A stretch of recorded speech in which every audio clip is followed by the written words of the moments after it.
Hello दोस्त, नमस्कार। मैं हूं संगीत दुनिया 1984 आप लोगों के लिए एक छठ माता का बहुत प्यारा भजन लाई हूं। आप लोग बताइए कैसा लगा। और जो महिला है वो अपने हस्बैंड से क्या मांग रही है?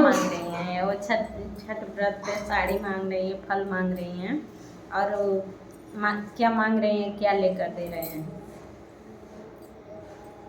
हम त मंगली पियर साड़ी, हम त मंगली पियर साड़ी, सूटवा काहे ले अइला हो, हे सूटवा काहे ले अइला हो, सब फलवा ले अइला बलम जी, नया काहे न लैला हो, सब फलवा ले अइला बलम जी, उखिया काहे न लैला हो, सब फलवा ले अइला बलम जी। हम त मंगली पियर साड़ी, हम त मंगली पियर साड़ी, सूटवा काहे ले अइला हो, रे सूटवा काहे ले अइला हो, सब फलवा ले अइला बलम जी, अनारस काहे न लैला हो, सब फलवा ले अइला बलम जी, अनारस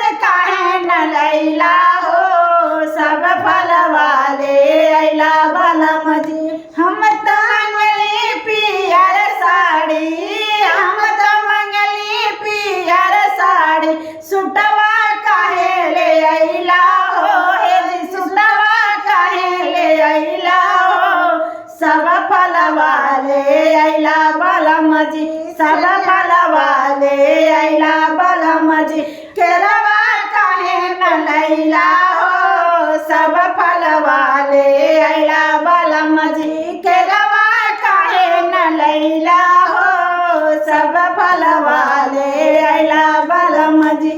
हम त मंगली पियर साड़ी, हम त मंगली पियर साड़ी, सूटवा काहे ले अइला हो, हे सूटवा काहे ले अइला हो, सब फलवा ले अइला बलम जी, सेहुआ काहे न लैला हो, सब फलवा ले अइला बलम जी, सेहुआ काहे न लैला हो, सब। हम त मंगली पियर साड़ी, हम त मंगली पियर साड़ी, सूटवा काहे ले अइला हो, रे सूटवा काहे ले अइला हो, सब फलवा ले अइला बलम जी, नारियल काहे न लैला हो, सब फलवा ले अइला बलम जी, नारियल कहाँ भुलैला जी, सब फलवा ले अइला बलम जी। आप लोगों के गीत कैसी लगी आप लोग बताइएगा। बहुत बहुत प्यारा गीत। Bye bye. बाय। जय माता दी।